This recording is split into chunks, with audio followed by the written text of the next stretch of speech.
guys, first day kami ni Honey.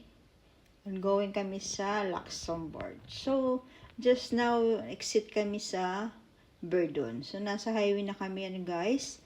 At actually guys, napaka-snow talaga, as in super lamig.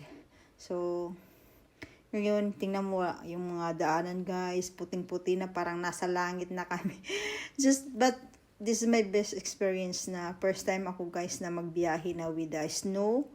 And hindi pala basta-basta magbiyahe ng snow ang kalsada. Is so hard and napaka-delikado guys. Actually yan, hindi pa gano dyan siya nag-snowflakes. Pero ang snow grabe talaga, as in makapal talaga. Hindi mo na makikita yung mga dahon, mga paligid dyan, puro na talaga siya snow. So si Honey dyan, careful lang siya pag-drive. Kasi on the way kami sa Luxembourg. So nandiyan na kami lampas na kami dyan ng Verdun. Saglit na anak kami guys ng road. So yan, nag-enjoy din ako na makita yung paligid guys na snow. Maganda siya tingnan, napagaliwas kasi ang makikita mo talaga sa kabilaan is puro snow. So wala ka na makita dyan mga puno, kundi lang is mga snow.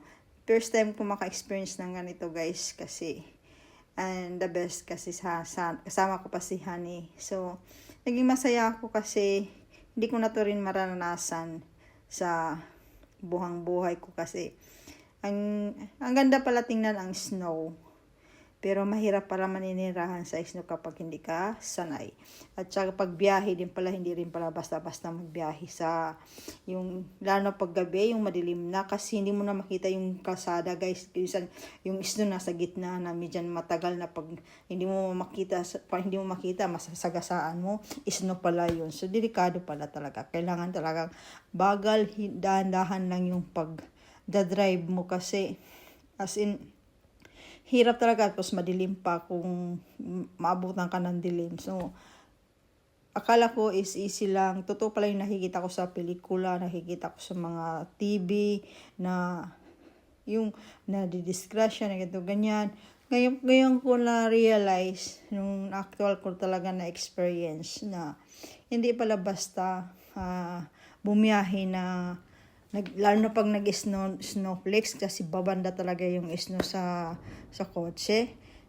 As in malamig talaga guys, pero naka-heater naman yung loob ng kotse ko. So, pero sa akin guys, kung sanay ka talaga, pero pag once na hindi ka sanay, doon mo mafe-feel na yung sa sarili ko lang nafe-feel ko yung sarili ko guys na ang hirap pala yung buhay na ninirahan na pagdating sa winter, snow araw-araw, tapos lalo na kayo lagi negative. Diyos ko, nakakapagod magsuot ng mga ang suot ko dyan guys, tag-apat-apat na guys, tapos sa taas guys 3, tapos bakapal pa yung panglas na kailangan talaga takip mo talaga kasi kapag hindi mo rin natakpan yung mukha mo, ang tapal ng lamig na sa mukha mo, titigas.